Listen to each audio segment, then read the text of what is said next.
Hoje, então, pessoal, a ideia é justamente a gente dar sequência no que a gente está vendo. Inclusive, no vídeo da semana passada, a gente vai dar uma. Deixa eu até colocar um asterisco aqui em algum canto. Deixa eu ver, deixa eu puxar a tela aqui, daí eu coloco aqui em cima. Deixa eu colocar um asterisco para eu não esquecer. A gente vai falar sobre as perguntas. Lembra que algumas pessoas colocaram algumas perguntas nos vídeos?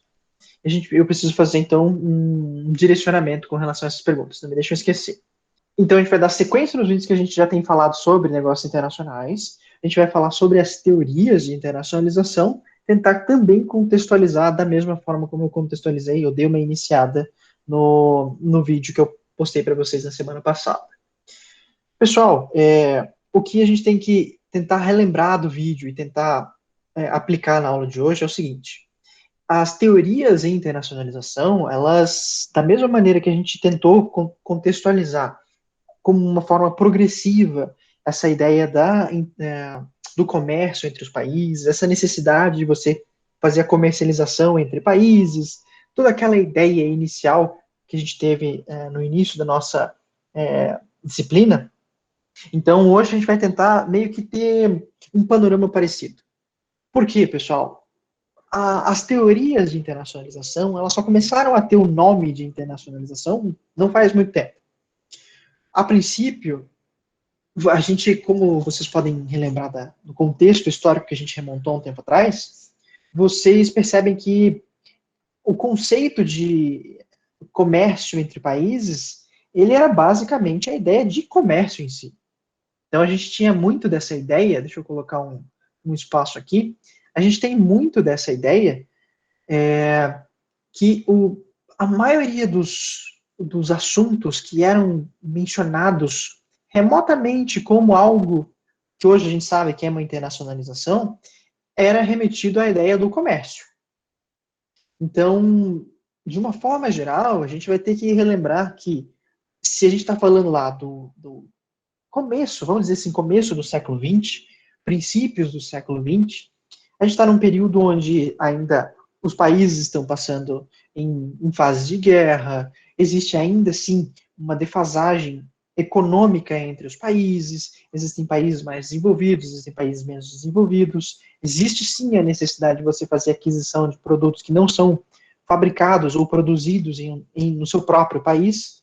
Então, quando o país ele não conseguia produzir qualquer tipo de produto que era demandado domesticamente, o que acontecia?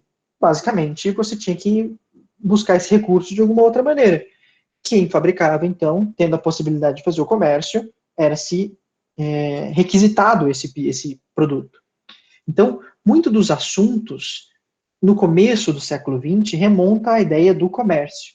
Tanto que a maioria, e isso foi uma classificação que, na verdade, não fui eu que criei, mas se vocês vincularem essa ideia, essas teorias, a maioria delas, essas quatro que eu vou explicar na aula de hoje, elas possuem essa ideia, esse vínculo econômico, tanto que a gente separa essas teorias tanto pelo aspecto, pelo viés econômico, como com um viés comportamental. E é isso que a gente vai ver hoje. Esses aqui, então, são teorias pelo viés comportamental. E por que a gente tem essa perspectiva, pessoal? É porque é justamente um pensamento evolutivo, da mesma maneira como a gente tem visto desde o começo.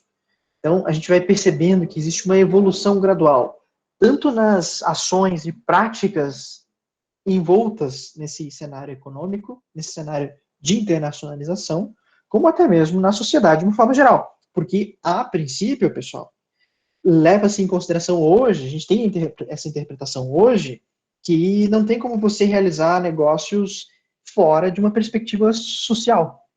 Por exemplo, as empresas, antigamente, as teorias elas eram muito mais econômicas, porque se percebia algumas características específicas, onde você, por exemplo, as teorias mais clássicas, né? Elas falavam que você tinha um interesse em realizar negócios com uma outra pessoa para você conseguir uma vantagem para você mesmo. Por exemplo, não, por que eu vou vender uma coisa a uma outra pessoa? A pessoa, ela quer o que eu tenho, que eu consigo fabricar, Mas por que eu vou vender barato se é um item que só eu tenho, que só eu consigo fazer essa distribuição? Então, eu tenho controle sobre esse produto. Então, por que eu vou vender ele barato? Então, esses pensamentos de antigamente, pessoal, fazia parte da consciência teórica daquele período. Então, muitos dos aspectos que a gente vai ver aqui inicialmente, eles passam por essa perspectiva. Era um aspecto econômico, completamente objetivo, não tinha como você imaginar, por exemplo, as perspectivas mais comportamentais ou sensíveis à sociedade que a gente vê mais recentemente. Então, naquele momento, inclusive, inicialmente, a gente vai ver que a primeira teoria, essa teoria do poder de mercado, ele é estritamente econômico, como a gente vai ver aqui. Só que antes disso, eu preciso contextualizar para vocês o seguinte. Dentro das teorias econômicas de internacionalização, eu preciso mencionar esses seguintes pontos aqui, pessoal. E esse aqui é um outro parênteses que eu preciso mencionar para vocês. Deixa eu colocar uma parte acima aqui para eu não esquecer. O que normalmente, isso é uma coisa que eu esqueci de mencionar para vocês, mas vocês devem ter uma noção, uma ideia sobre isso, é de que maneira que as empresas elas conseguem se vincular ao mercado estrangeiro. E qual que é o interesse de você entrar em um outro mercado? Basicamente, se a gente for analisar, até consigo desenhar aqui no slide. Se a gente for pegar pela uma perspectiva mais... se a gente colocar em uma escala onde existe menos envolvimento, até um momento onde existe maior envolvimento das partes, né, das pessoas envolvidas, então a gente consegue ter uma ideia e corroborar com a troca, esse comprometimento que eu mencionei aqui, ó. Então, existe uma ideia de você estar ou fazendo comércio com a busca por recursos, ou a troca de recursos, né? Porque aqui a gente está falando naquela ideia, aquele viés totalmente econômico, onde as pessoas elas fazem essa troca, onde existe uma pessoa supra necessitada e uma super necessitada, que nesse caso, então, existem uma diferença, existe um nível entre essas duas pessoas. Então, essa diferença é que motiva a troca de recursos. Uma pessoa tem mais, outra pessoa tem menos. Então, essa troca de recursos acontece naturalmente, justamente por essa perspectiva da internacionalização. A segunda possibilidade é a busca por investimentos. No quarto ano, vocês têm a disciplina de finanças corporativas. Eu também já dei essa disciplina há alguns anos, e quando eu falo sobre investimentos, basicamente eu digo, qualquer forma de investimento que você faz com o intuito de obter um benefício futuro, é um investimento. E você vai analisar se esse investimento ele é vantajoso ou não. Então, em investimento, as empresas elas podem fazer aquisição de um negócio em um outro país, elas podem tentar entrar num mercado de um outro país para fazer a venda dos seus produtos, não deixa de ser um investimento, porque você está apostando em um mercado que não é o seu, que você tem pouco conhecimento, e você está investindo, está colocando, está empregando os seus gastos para obter um retorno futuro. Então, não deixa de ser uma possibilidade de investimento. Controle aqui também no sentido de controlar. Pode ser um controle de recursos, pode ser um controle do mercado, pode ser um controle do segmento, tanto faz. Então, você tem um interesse em controlar alguma coisa ao entrar em um outro mercado. Por exemplo, quando você, digamos, na América Latina, tem o Brasil, digamos, Brasil, Argentina, Paraguai e Uruguai. Digamos que esses países, eles queiram, de alguma maneira, obter algum tipo de vantagem econômica com relação a outros países, sendo que outros países eles também oferecem determinados produtos. Então, não teria nenhum problema desses países eles se unirem para manter um certo monopólio, um certo controle de determinado produto, para que aquilo, então, demarque um território, por assim dizer, né? Diga-se, aqui nessa região não tem como, esse mesmo produto que a gente faz não tem como ele entrar, porque afinal de contas a gente estipulou que esse mercado sul-americano é nosso. Então, a ideia de você buscar a internacionalização também não existe, como não existe a possibilidade de você não dizer que controle seria um desses elementos. Por fim, coordenação organizacional. Por que a gente coloca esse elemento? Imagina o seguinte, Se a gente está falando em empresas multinacionais que possuem estratégias corporativas vastas e extensas, essas organizações, então, de alguma maneira, elas precisam, é, elas querem se organizar de uma forma onde elas mantenham uma estrutura mais ampla, mais que tenha um suporte maior para as suas operações. Então, se você consegue, por exemplo, incorporar, digamos que aqui a gente tem a empresa no Brasil, e você queira entrar naquele mercado, mas já entrar com uma estrutura que você consiga ter um aporte, ter um suporte melhor para você se sustentar de uma forma mais sólida naquele mercado, então você vai buscar incorporar uma outra empresa de um outro país para que dessa forma você consiga ter, de alguma maneira, desenvolver os teus investimentos de uma forma mais sólida. Então você está incorporando uma empresa que já existe, dessa forma então você absorve a estrutura, absorve todas as capacidades daquela empresa, mantém a sua sintonia, e a partir disso, então, você consegue ter uma coordenação melhor das suas operações, inclusive em uma esfera internacional. Então, esses 4 elementos, pessoal, eles denotam algumas possibilidades do que a empresa ela pode fazer no mercado internacional. Então, busca por recursos, investimentos, controle ou coordenação organizacional. E por que eu coloquei, então, essa seta aqui para níveis de envolvimento? Porque você pode buscar recursos, investimentos, mas não necessariamente você precisa estar fazendo tendo uma intenção muito grande com esse investimento, ou com essa busca por recursos. Por exemplo, se você somente faz uma exportação e essa exportação ela não é feita diretamente, ou seja, existe uma empresa que faz o intermédio entre você e o outro país, como por exemplo, esses mercados eletrônicos. Existe uma empresa que faz esse comércio para você e você não tem o contato direto com o cliente. Esse contato direto não existe. Então, existe um intermediário no meio do caminho, e esse intermediário no meio do caminho é que tem o conhecimento sobre como é que opera no mercado internacional. Então, nesse caso, o teu envolvimento ele é mínimo. A única coisa que você precisa se preocupar é em fazer o teu papel. Eu faço a minha produção, só me preocupo com a minha produção. Nesse caso, eu não tenho como entender ainda sobre como operar no mercado internacional, por isso eu preciso de um terceiro. Então, nesse caso, essa figura central aqui é que vai fazer, então, ou vai intercalar tanto o produtor como o cliente final. Então, nesse caso, o teu nível de envolvimento é praticamente nulo. Você vai ter um envolvimento muito pequeno até entender tudo o que está acontecendo aqui.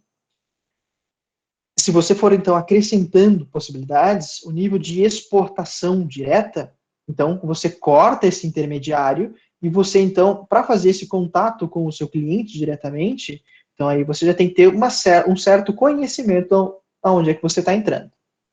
Depois, a gente vai acrescentando ponto a ponto alguns elementos, como, por exemplo, você faz o licenciamento das suas operações em um outro país, faz uma franquia em um outro país. Então, ambas as possibilidades, você vai ter um aumento, um incremento no nível de envolvimento, porque uma franquia em um outro país, querendo ou não, você tem que ter o apoio, o suporte para o teu franqueado no outro país.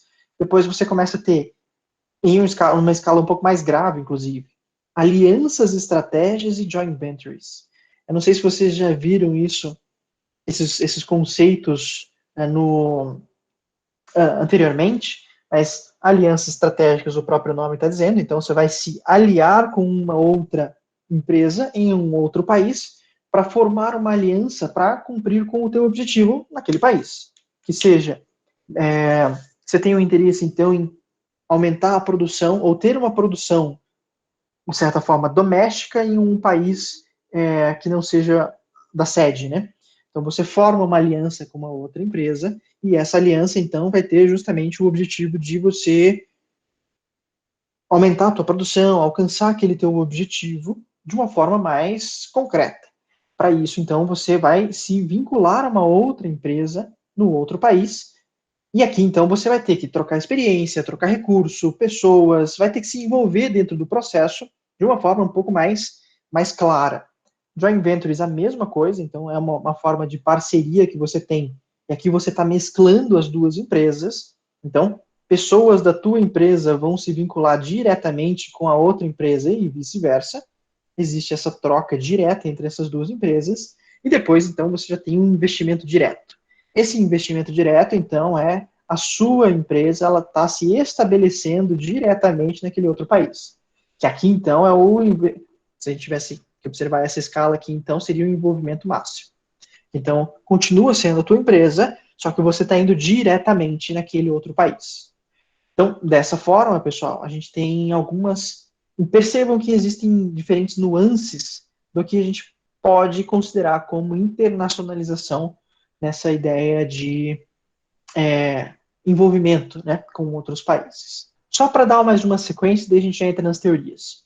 Quando eu falo, então, sobre essas possibilidades, exportação, franquias, alianças ou investimento direto, por exemplo, aqui, então, algumas principais características são as seguintes.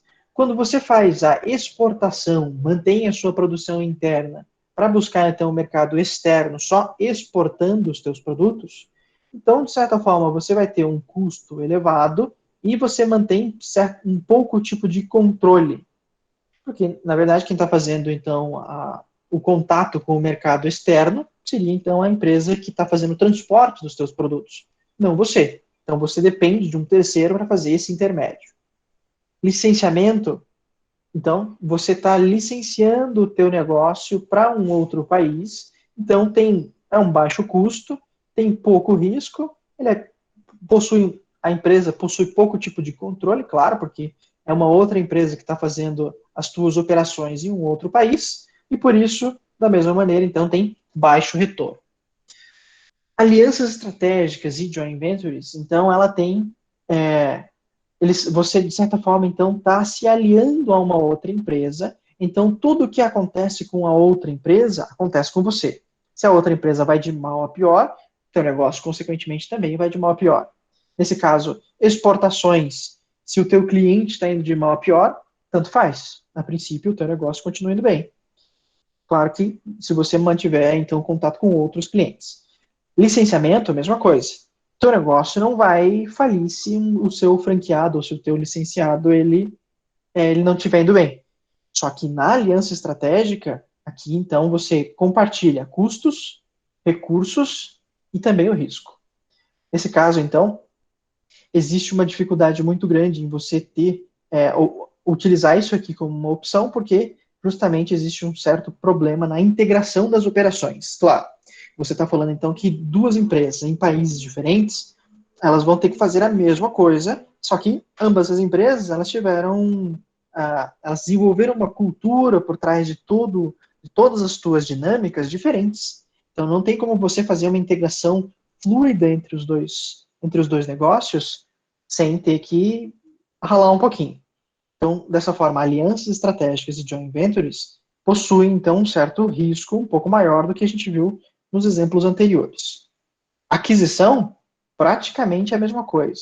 Só que uma vantagem é que aqui você vai ter, então, um rápido acesso a novos mercados. Você está adquirindo o outro negócio integralmente. Não vou dizer que seja 100%, mas eu vou colocar aqui como se vocês imaginassem essa ideia. É a aquisição, então, praticamente do controle total de uma empresa. Dessa maneira, então, você tem um rápido acesso a um novo mercado, porque aquela empresa ela já existia, você acessa diretamente aquele mercado. Tem um custo elevado, claro, porque você está comprando aquela empresa integralmente.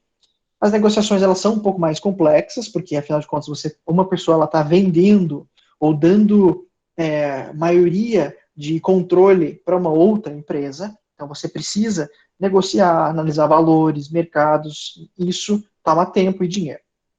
E existe um certo problema para fundir as operações domésticas. Claro, essas empresas, da mesma maneira que você compartilha o risco entre elas, entre alianças estratégicas, aquisição, é a mesma coisa. Só que, nesse caso, não são duas empresas, permanece sendo a sua, só que as operações elas vão ter que começar, elas vão andando aos poucos. E depois, uma nova subsidiária é a mesma coisa. Só que nesse caso, então, você está abrindo diretamente a tua empresa em um outro país, ou seja, você mantém o mesmo nome, as mesmas operações, só que em um outro país. Só que para isso, então, você vai ter que entender muito bem onde é que você está entrando, o que, que a empresa ela precisa entender do mercado. Para isso, então, existe um certo grau de complexidade. Muitas vezes isso traz um custo elevado, consome muito tempo, tem um risco elevado, o controle é máximo, afinal de contas é o mesmo negócio. Os retornos, então, eles podem ser acima da média, desde que você saiba onde você está entrando. Então, essas características, pessoal, vocês vão acabar vendo nesses exemplos que eu vou demonstrar para vocês das teorias. Mas, por enquanto, pessoal, a pergunta que eu tenho para vocês é a seguinte. Vocês já viram, conhecem, têm alguma noção, trabalham em alguma empresa que tem uma filial, ou ela, na verdade, a filial brasileira, ela é de uma empresa multinacional. Vocês já viram algum sinal disso no dia a dia de vocês, na empresa de vocês, ou não? Professor, a empresa que eu trabalho, a gente vende Uhum. produto para um sócio da empresa, onde é Uhum. exportado. A Hum, gente fabrica resina do nó de entendi. pinho. Uhum. E é a empresa que faz diretamente ou existe um intermediário que faz essa Nós, exportação? a empresa é assim, tem a empresa que tem a indústria que produz, Uhum. e aí o sócio dessa empresa tem uma outra empresa que é Entendi. que é para quem a gente vende Uhum. os produtos, e essa empresa exporta. Então a gente faz a revenda, sabe? Entendi. Mas uma dúvida. A empresa exportadora, ela compra a preço de custo ou ela compra com uma margenzinha? Ou isso é uma Ela pergunta? acaba comprando por Uhum. preço de custo, porque a quantidade é bem grande. Daí a Uhum. gente vende a preço de custo para ela e Uhum. ela revende. Entendi. Tá. Esse exemplo que a Laira deu, pessoal, é um bom exemplo no seguinte. É, aqui, quando a gente colocou esse exemplo aqui da empresa que tem exportação indireta, nada impede de você ter dentro do mesmo grupo a empresa exportadora. Então é o seguinte, tem a fábrica e dentro do grupo, dentro da corporação, existe então uma empresa que ela está focada exclusivamente em fazer a exportação. Então, a pergunta que eu fiz foi a seguinte: se a fábrica então ela produz e essa empresa exportadora, se ela faz a aquisição, se ela compra, então de alguma maneira a empresa exportadora é ela que vai trazer de alguma forma o retorno sobre a venda, quem recebe é essa empresa exportadora, não a fábrica. Então, como é que vai existir então um próximo momento onde a empresa exportadora ela precisa repassar esse valor para a fábrica? Caso contrário, porque foi a fábrica que, se na verdade ela faz isso, bom, deixa eu ver. Bom, deixa eu imaginar o seguinte. Aqui a fábrica vende para a empresa exportadora a preço de custo. Então ela cobre os seus custos, ok? Só que para você obter então, por exemplo, o lucro. Professor, Oi, diga. me desculpe, tem uma margem. Ah, legal. Então era isso que eu estava imaginando. Não, desculpa, tem uma margem sim, não é totalmente a Uhum, preço de custo. entendi. Paga o custo e ainda tem uma margem em cima. Perfeito. Aqui para mim é um ótimo exemplo, pessoal. E porque pensa o seguinte: quando a fábrica vende para o exportador, ela não está. Se ela vende a custo, então ela fica sempre no zero a zero. Então ela nunca sai do zero a zero. Ela nunca tem um lucro. Só que afinal de contas, a fábrica, se bem que ela pode vender no mercado nacional, né? Mas se a fábrica ela não recebe nada para essa venda internacional, então ela está fazendo, digamos assim, é a estratégia dela fazer isso. Só que é arriscado, assim. Se você está indo para um mercado onde não é o seu, na minha humilde opinião, eu acho um pouco arriscado. Então, por isso, o que a Laira falou, de ter pelo menos uma pequena margem sobre essa operação, faz sentido, porque então o que vai fazer a cobertura dessa margem que foi comprada pelo exportador é o valor do lucro que o exportador vai receber. Então, o exportador ele vai ter então todo o conhecimento para fazer essas operações para vender em um mercado internacional. Então, digamos que aqui seja um mercado internacional. Esse mercado internacional, então, ele vai vender para quem ele quiser, só que quem fabricou não foi a mesma pessoa que vendeu. Então, é uma exportação indireta. Só que esse exportador, ele faz parte do mesmo grupo. Então, você tem, de alguma maneira, a segmentação das suas operações. A fábrica, ela vai se focar somente na produção, ela não precisa ter nenhum conhecimento da prestação de serviço de exportação. Porque, então, o foco ou a segmentação dessa outra empresa, então, ela é que vai ser responsável por fazer essa logística internacional. Opa. E foi um ótimo exemplo. Porque aqui, então, a gente já consegue ter uma ideia direta de como é que é essa exportação indireta. Foi um bom exemplo. Acho que a Fabiana também falou alguma outra coisa, né? Falou sobre a Santa Maria. Santa Maria, ela faz venda de celulose, papel. Papel, vários tipos de papel, vários tipos de papéis. Tá, legal. Ela também exporta, então, para o Isso, mercado geralmente ela internacional. importa a celulose, tem nacional, Uhum, mas geralmente é importada também. E uhum, tem algumas matérias, algum papel pronto já que ela exporta para o Mercosul, sabe? entendi. País do Legal. Pessoal, então, esses são alguns exemplos, mas existem vários outros. Por exemplo, se você imaginar uma empresa, alguma empresa aqui de Guarapuava que tenha produção e venda tem um site próprio para fazer a venda, tanto nacional como internacional. Uma venda internacional, então, você vai depender deixa eu fazer o seguinte, tanto uma empresa vendendo para o mercado local ou vendendo para o mercado internacional, vai ter uma pessoa no meio, um intermediário, fazendo essas operações. E esse intermediário, então, ele tem o conhecimento sobre como é que faz essa exportação. Então, essa empresa, ela é específica para fazer o serviço de transporte, logística, entender sobre o seu cliente, sobre o mercado internacional. Então, quem faz essas operações são os intermediários. E por que esses exemplos são bons, pessoal? Por que eles são interessantes? Pensa no seguinte, indo para a primeira teoria, a teoria do poder de mercado. No começo, pessoal, se vocês imaginarem o começo das teorias, como eu mencionei para vocês, que ele tinha aquela ideia muito prefixada sobre os aspectos econômicos, porque afinal de contas não se tinha a ideia, o conceito que a gente tem de internacionalização, na verdade confundia-se muito com simplesmente um comércio entre países. Então, a minha empresa, ela faz o comércio com uma outra empresa que tem um outro país. Então, não era o mesmo termo de internacionalização.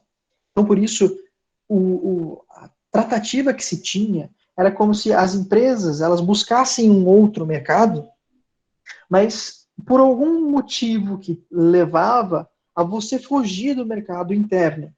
Então, o mercado doméstico não era suficiente para o teu negócio, então você ia buscar um mercado externo.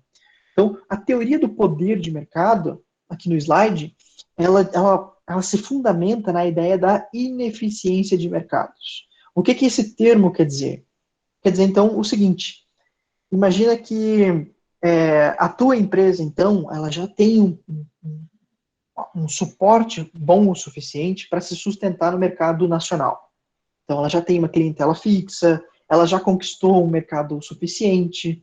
Só que para isso, então, ela fica pensando o seguinte, tá, mas o mercado nacional, então, ele está sendo pequeno para mim. Eu preciso expandir as minhas operações. Então, você começa a pensar, quem que precisaria do meu negócio que ainda não conhece? Então, você começa a expandir as suas operações além das fronteiras. Então, você vai buscar a ineficiência de mercados. Se o mercado do teu país vizinho ele ainda não tem o mesmo controle que você tem no teu país doméstico, no teu país próprio, então, nesse caso, você vai conseguir acessar com base nessa ineficiência de mercados.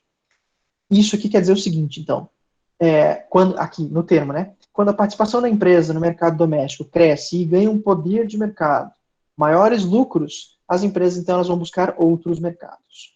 Aqui, então, a gente sempre vai focar na ideia de poder.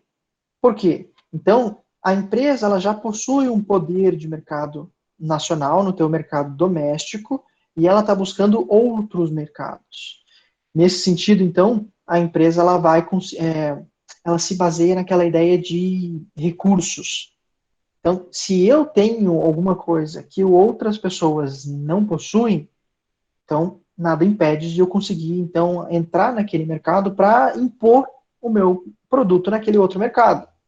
E isso, então, ela vai trazer o que era um termo constante desde aquela época e até hoje, né? Tanto que a gente usa nos conceitos de estratégias, a ideia de uma vantagem competitiva.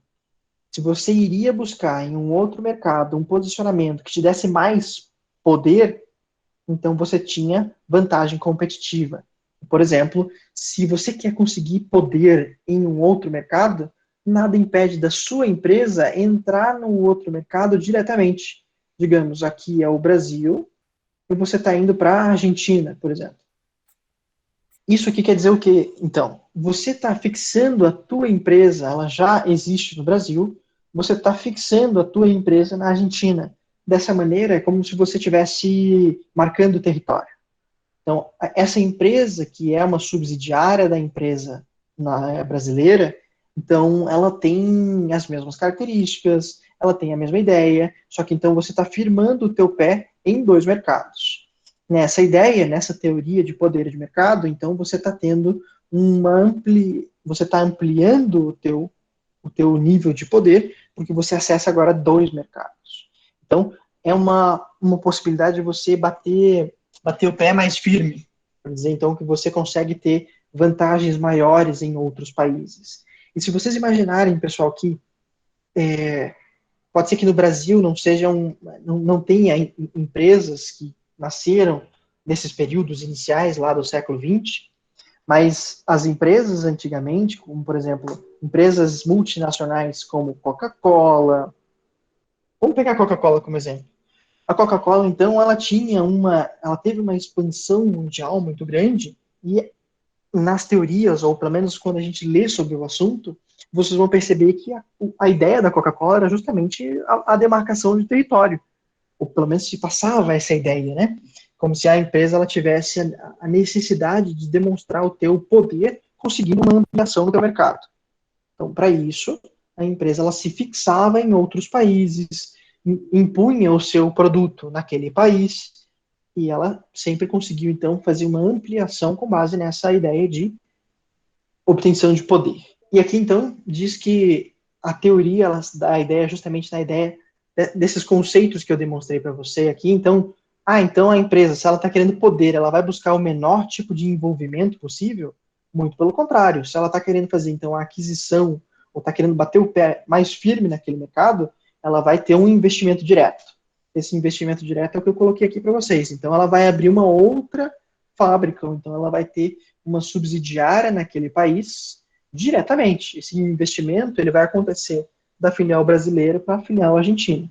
Então, nesse caso, a principal atenção que se tinha que ter era justamente nesse alto custo de investimento.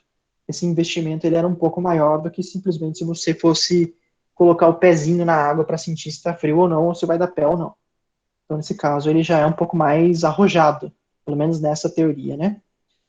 O que acontecia, e eu acho que esse elemento aqui eu consigo dizer aqui no exemplo, o que vocês já devem ter visto, ou vocês ainda vão ver, não, vocês já devem ter visto, porque é uma disciplina do terceiro ano, que existe a teoria dentro da administração, existe uma teoria chamada a visão baseada em recursos. Então, você está dizendo que a estratégia da empresa, ela só acontece quando você tem os recursos certos. Os recursos, eles são voltados diretamente com a eficiência. Na verdade, não é eficiência, é vantagem. A palavra que eu queria utilizar. A visão baseada em recursos é ela que traz a vantagem com relação aos demais. Então, essa ideia de visão baseada em recursos, então quer dizer que você tem, eu tenho o elemento certo comigo para eu conseguir aquela vantagem. O que nessa teoria, então, me diz o seguinte: eu possuo, então, as informações, eu busco o conhecimento certo sobre aquele mercado que vai me trazer a vantagem. Então, nesse caso, eu estou indo para conhecer melhor o mercado, para conseguir uma vantagem, por exemplo, em novas tecnologias. Então, quanto mais você conhece o mercado onde você está entrando, mais certo pode ser, então, que aquela empresa ela tenha de sucesso no outro mercado. Então, aqui, pessoal, se vocês conseguem imaginar, essa teoria ela é extremamente econômica. Ela é um viés completamente econômico. Não tem como você dizer que em algum momento você fala sobre o aspecto social, o aspecto político, não tem nada disso. É estritamente econômico. Se você vai lá, você vai para o outro mercado buscando vantagem, buscando poder, conseguir melhores recursos e assim a empresa ela consegue se expandir. Certo, pessoal? Então, deu para entender o porquê que se confundia muito com economia dentro dessa teoria de internacionalização? Não podia nem se dizer que isso aqui tinha alguma coisa a ver com internacionalização. A única coisa que se dava para dizer é que falava sobre comércio entre países. Mas não é a mesma coisa como a gente entende hoje como uma internacionalização. Tanto que esse conceito ele foi só cunhado lá a partir de 1976. Num próximo momento, pessoal, então a teoria dos... por que então... Deixa eu ver. Isso. Por que eu falo da teoria de custos de transação? Isso. Deixa eu ver, dá tempo. A teoria de custos de transação, pessoal, também é um viés completamente econômico. E perceba que os elementos, tentem pensar sempre que esses elementos eles vão agregando de uma teoria para outra. Buscando as ideias da teoria anterior para essa, a ideia das teorias de custo de transação ou da internalização era justamente você trazer para dentro ou você ter conhecimento dentro do teu próprio negócio, levando em consideração o quanto que você teria para você acessar aquele outro mercado. Qual que é o tipo de custo que você teria para acessar aquele outro mercado. É como se vocês estivessem naquela ideia de custo-benefício. Todo mundo tem essa ideia de custo-benefício. Você pode ter de uma forma tácita, né? Pessoalmente, vocês fazem essa ideia, por exemplo, o que me leva a ficar lá 1 hora na sala escutando o professor falando sobre internacionalização? Vocês ponderam isso o tempo inteiro. Na cabeça de vocês estão perguntando, vale a pena? O que eu ganho com isso? Eu ganho alguma coisa? Conhecimento vale a pena? Não sei, não é minha área, não é meu forte. Eu estou querendo, então, só ter o meu currículo. Quero colocar lá que eu completei as minhas horas e estou indo para me formar. É isso. Então, vocês fazem essa ideia de custo-benefício. E o que vocês trocam nessa ideia da busca pelo benefício? Vocês ponderam a ideia do custo. O que isso vai me custar? O que isso vai consumir de mim de alguma forma? Então, vai consumir tempo, vai consumir hora de sono, vai consumir estresse. Vocês vão ponderando isso o tempo inteiro na cabeça de vocês. Mas vale a pena, no final das contas? Vale. Então, você dá sequência e se forma. Para isso, você precisou escutar um professor falando o tempo inteiro sobre internacionalização. Pô, que coisa chata. Mas, no final das contas, você escutou, entrou de algum jeito, você completou as suas atividades básicas e completou o curso. Beleza, ótimo. Agora pensa se fosse uma empresa. A empresa, ela vai ponderar de igual maneira. Pelo menos nessa teoria, ela se pondera da mesma maneira. Por que então eu vou adentrar em um outro mercado? O que vai me custar entrar nesse outro mercado? Vale a pena? Não vale a pena? Então, os principais motivos aqui para buscar o mercado estrangeiro nessa lógica é você visualizar isso com base no custo, associando com a ideia de busca por informação e o cumprimento de contratos. Esses são os dois elementos principais para essa teoria de custo de transação. Então, para você decidir se você vai buscar o mercado internacional de alguma forma, o que você precisa nessa ideia? Eu preciso de informação. Então, informação, ela vai me dizer, vale a pena ou não vale a pena? Lembra quando eu dei o exemplo para vocês do agora, né, cumprir os créditos das disciplinas para se formar. Então, o que vocês precisam de elementos para tomar uma decisão, digamos, antes de vocês entrarem na faculdade? O que faria vocês entrarem no curso de administração para vocês terminarem o curso e ganharem um diploma? Vale a pena para vocês? Por quê? Porque eu preciso ter um diploma, porque eu preciso estar formado, porque eu quero seguir na carreira, porque eu já trabalho com isso. Então, vocês vão agregando as informações que vocês já possuem, ponderando na cabeça de vocês se vale a pena buscar o curso de administração como graduação para vocês, e daí, então, vocês tomam uma decisão. Para isso, normalmente, então, vocês vão juntar essas informações e, ao mesmo tempo, quando vocês estão buscando, deixa eu ver, isso. Aqui eu consigo utilizar o mesmo exemplo. O cumprimento de contratos. O que isso quer dizer? Quando vocês, deixa eu colocar aqui vocês. Então, esse aqui é cada um de vocês. Quando vocês estão buscando lá o diploma de vocês, suponha que isso aqui seja um diploma. Tem um lacinho no meio, mas não parece. Enfim, então, vocês estão buscando o diploma de vocês. Então, vocês vão buscar informações e, ao mesmo tempo, vocês vão depender do cumprimento de contratos. O que isso aqui significa? No meio do caminho tem uma figura chamada universidade. A universidade, então, é que ela vai disponibilizar isso aqui para vocês. Ela vai disponibilizar o diploma para vocês. A única coisa que ela pede em retorno é que você cumpra com umas obrigações. Então, é uma troca de experiências. Existe uma troca de vocês com a universidade. Então, nesse caso, vocês vão buscar informações e, ao mesmo tempo, vocês vão ter que cumprir um contrato, como a universidade também vai ter que cumprir um contrato. Ele não necessariamente precisa ser um contrato físico, tá, pessoal? Isso aqui não é um contrato onde você assina num papelzinho, em 2 vias, autentica e tá tudo certo. Pode ser um contrato tácito entre vocês. Então, nesse caso, quando uma empresa ela vai buscar um outro mercado, ela vai ter que ter, ela tem um acordo com os clientes que estão comprando aquele teu produto, digamos, né? Ou quando você faz aquisição, dentro daqui desse exemplo aqui, ó. Então, se vocês têm uma franquia, existe um contrato entre uma empresa, a franqueada, e o franqueador. Quando você acessa o outro mercado com base em alianças estratégicas, mesma coisa. Existe um contrato entre as duas empresas. Ou mesmo quando se faz um investimento direto, existem 2 empresas que estão trabalhando em 2 países diferentes. Então, existe um contrato que precisa ser cumprido obrigatoriamente. Então, a teoria dos custos de transações leva em consideração esses 2 exemplos bem claros. Por que não está indo?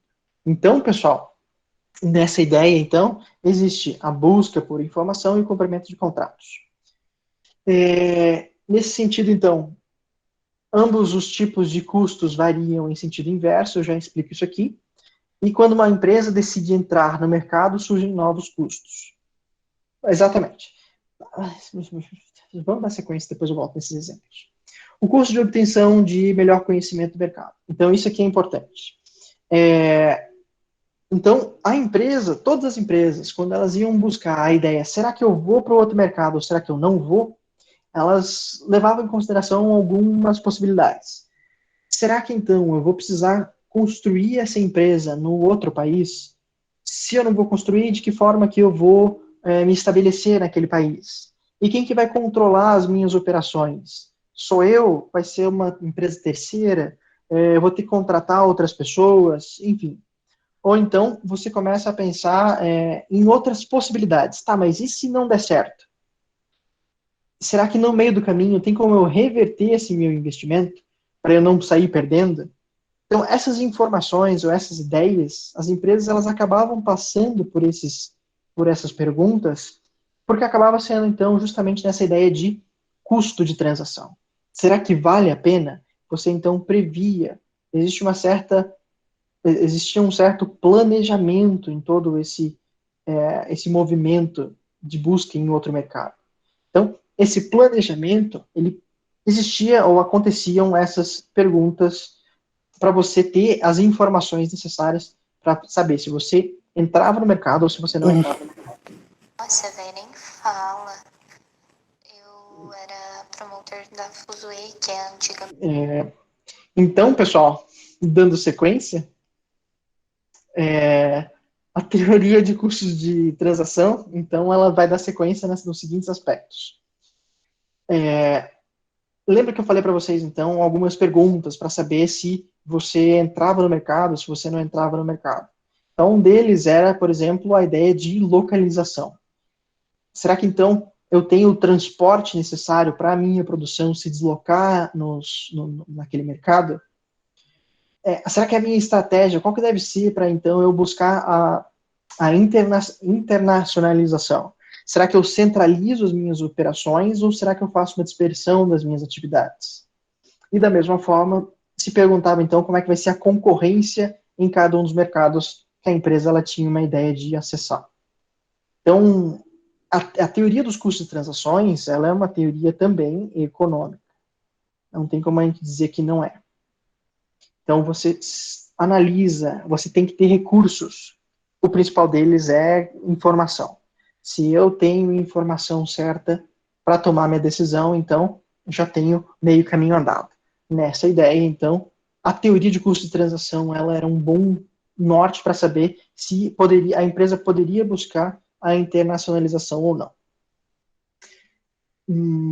Certo. Deixa eu ver. Tá, a gente ainda tem mais um tempinho. Eu acho que o ciclo de vida, acho que dá para completar o ciclo de vida do produto e o paradigma eclético. Então a gente termina as teorias econômicas.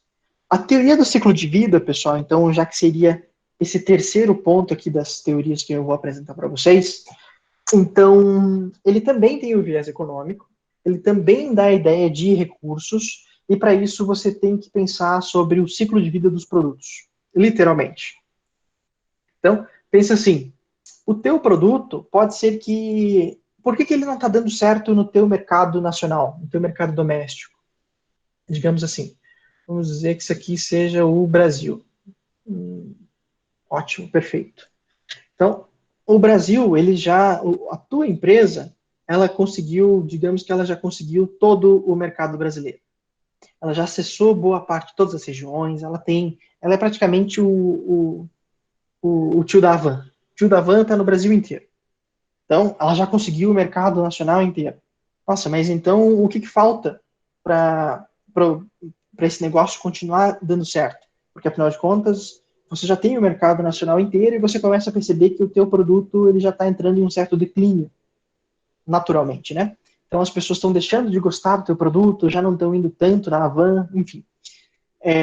Então, o que acontece é que a teoria que dava uma possibilidade para as empresas elas buscarem outros mercados era também a teoria do ciclo de vida dos produtos. Então, será que então o meu produto ele já correu todo o ciclo de vida no meu país? E para isso então eu preciso me deslocar para outro país para, de certa forma, empurrar o meu produto naquele mercado? Pode ser então que eu consiga uma sobrevida naquele outro mercado. Então, essa teoria, ela é uma teoria que é como se fosse, ela dá um fôlego para as teorias anteriores. Porque as teorias anteriores, às vezes, elas, digamos não, né?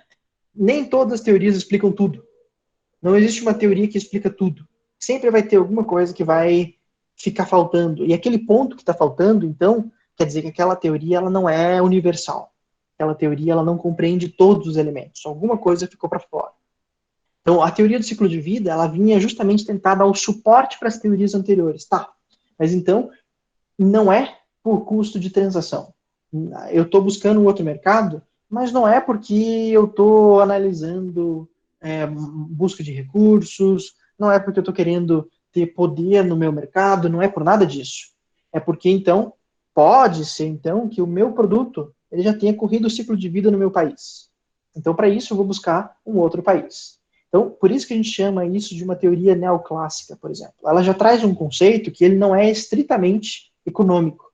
Ele já tenta trazer, por exemplo, o ciclo de vida de um produto, que é você tentar contornar aqueles aspectos mais objetivos, onde dizia então que tudo tinha que ser muito estrito, objetivo, para você ter o comércio entre duas empresas, mesmo elas não estando no mesmo país.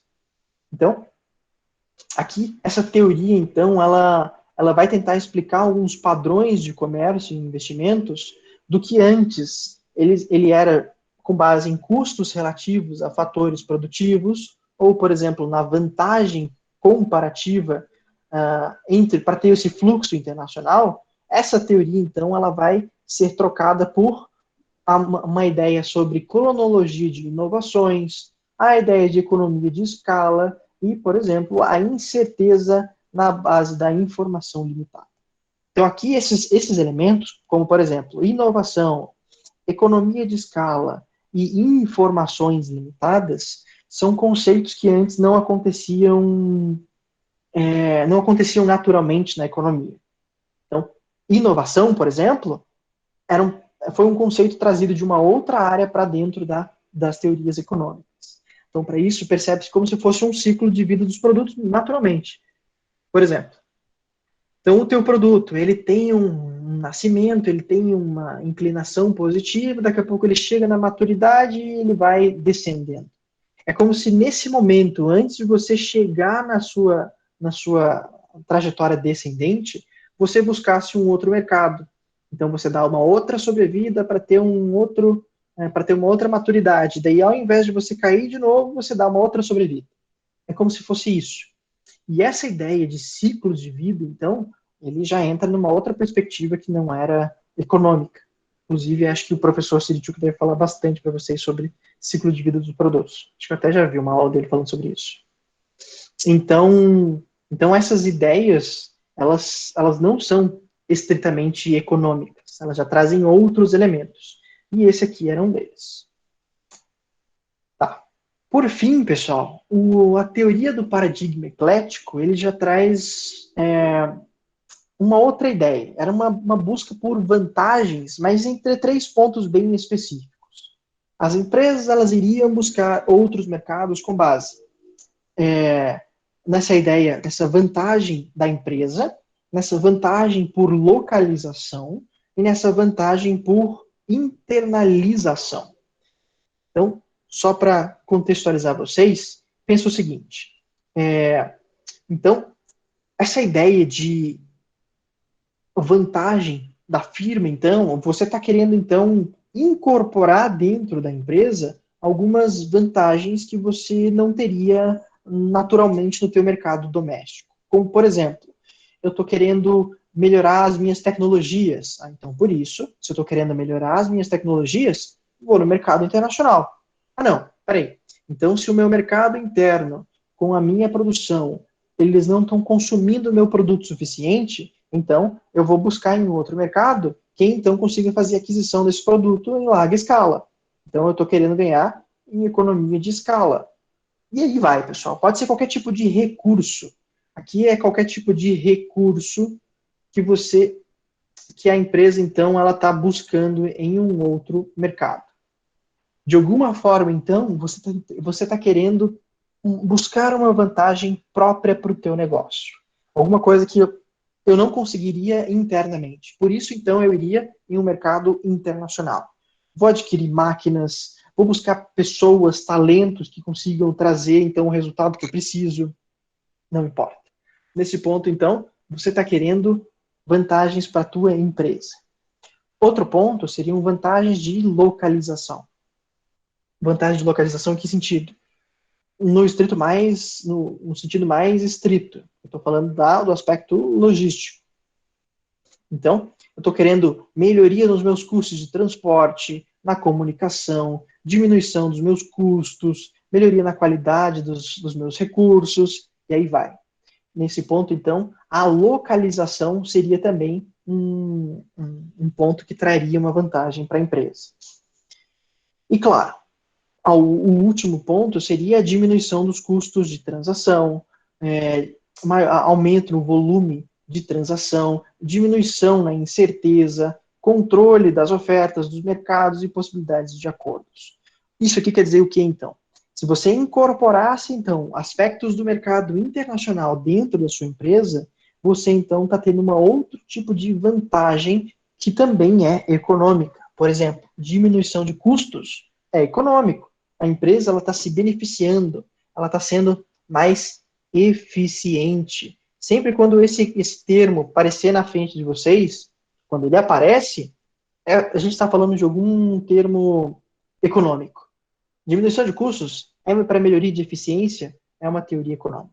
Se você, então, está buscando a economia de escala, teoria econômica. Você está querendo ter algum tipo de ganho, ganho logístico, para se tornando mais eficiente, também é uma teoria econômica. Então, eficiência não foge de ser uma teoria econômica. Então, esses 3 pontos dentro do paradigma eclético, então ele diz que não é somente recursos que a empresa possui, quer dizer, que ela tem um interesse, mas acaba sendo que cada um deles vai tratar sobre eficiência. Então, busca por vantagens é busca por melhoria de eficiência. Vantagem de internalização é eficiência, vantagem de localização é eficiência. Fora que vantagem por recursos é a mesma coisa. Então, por mais que você está dizendo que o paradigma ele é eclético nos aspectos, né? Ele tenta incorporar 3 viés distintos. Busca por recursos para a empresa, aspectos de localização e aspectos relativos à internalização. Então, são 3 pontos, mas todos eles se baseiam no mesmo aspecto, que é a eficiência. Beleza, pessoal? Então, aqui a gente tem... Deixa eu voltar aqui para o... Então, aqui a gente tem essas 4 teorias iniciais, elas são teorias econômicas. Então, elas trazem vários aspectos relativos à vantagem e à eficiência. Como, por exemplo, aspectos relativos a mercado, você está querendo ser mais eficiente no mercado com base no poder. Não deixa, então, de ser uma teoria econômica. Teoria de custos, mesma coisa, eu estou querendo minimizar os meus custos internamente. Busca por eficiência, é uma teoria econômica. Teoria do ciclo de vida do produto. Então, eu estou querendo que o meu produto, entendendo o ciclo de vida do meu produto, eu consiga antecipar momentos de decadência da minha empresa. Nesse caso, então, sempre tentando reavivar o meu produto em outros mercados. Para isso, também busca por eficiência. E aí vai. Os outros elementos aqui, então, o modelo Uppsala e a teoria de redes, a gente também tem alguns aspectos relativos à eficiência, mas eles não são inteiramente responsáveis pela teoria. Existem mais outros aspectos que são interessantes, mas a gente vai mencionar isso nas próximas aulas. Pessoal, o que eu tenho para mencionar para vocês é o seguinte. Por enquanto, a gente fica nessas 4 teorias, nessas teorias econômicas. O que eu tenho para mencionar para vocês é o seguinte, com relação às perguntas. Isso aqui, ó. As perguntas, pessoal, algumas pessoas fizeram perguntas lá que eu tinha pedido na segunda-feira passada. Essas perguntas, elas foram balizadas numa ideia, numa noção que o vídeo falava sobre as teorias. E daí, então, vocês fizeram perguntas relativas a isso. A aula de hoje, ela teve justamente essa ideia para corroborar com o que vocês perguntaram lá. O que eu vou pedir para vocês agora é o seguinte. Eu tinha proposto para vocês que as perguntas, elas seriam critérios para pontuação extra. Essa pontuação extra, ela vai acontecer. Mas como existem várias perguntas, e nem todas elas se enquadravam especificamente sobre o conteúdo das teorias de internacionalização, eu vou pedir para vocês o seguinte. Com a aula de hoje, a gente teve uma noção um pouco melhor sobre as teorias de internacionalização. As teorias em si, elas trazem alguns conceitos, como, por exemplo, eficiência, busca por recursos, vantagens, a busca por conhecimento, eu estou indo atrás de informação. Esses conceitos que estão por trás das teorias, eles respondem em vários aspectos do que vocês colocaram ali. Então, o que eu o que eu peço para vocês é o seguinte. Lembram lá que eu mencionei para vocês na segunda-feira, assim, 5 pessoas vão ter pontuação extra com base nessas perguntas. Então, foram mais de 5 pessoas. Então, o que eu peço para vocês é o seguinte. Pode ser, inclusive, as pessoas que fizeram as perguntas mas podem ser outras pessoas. As pessoas, então, que responderem melhor as perguntas, assim, se vocês escolherem uma das perguntas, e as perguntas que vocês escolherem, vocês conseguirem responder adequadamente com o que a gente viu hoje, na aula de hoje, por exemplo, então, aquela pessoa que respondeu aquela pergunta, então ela tem a pontuação junto com a pessoa que fez a pergunta. Deu para entender, pessoal? Então, é assim, se vocês quiserem, então, a pontuação extra com relação à didática que a gente fez na semana passada, tentem responder as perguntas que as pessoas fizeram, coloquem lá uma resposta do que vocês acham que é a resposta coerente àquilo, dentro do que a gente explicou aqui hoje, e daí as pessoas, então, que se aproximaram das respostas mais corretas, ou tiveram uma abrangência maior sobre o que a pessoa perguntou, tanto a pessoa que fez a pergunta como a pessoa que respondeu, então ganham o ponto extra. Pessoal, então é isso que eu peço para vocês com relação às perguntas. Por enquanto, a gente ainda falta falar sobre mais algumas outras, essas últimas duas teorias, que são teorias mais comportamentais, e daí, passada a próxima aula, daqui 2 semanas, então, a gente faz uma atividade. Na próxima aula, a gente tem mais uma live, daqui 2 semanas, então, a gente tem uma atividade. Beleza?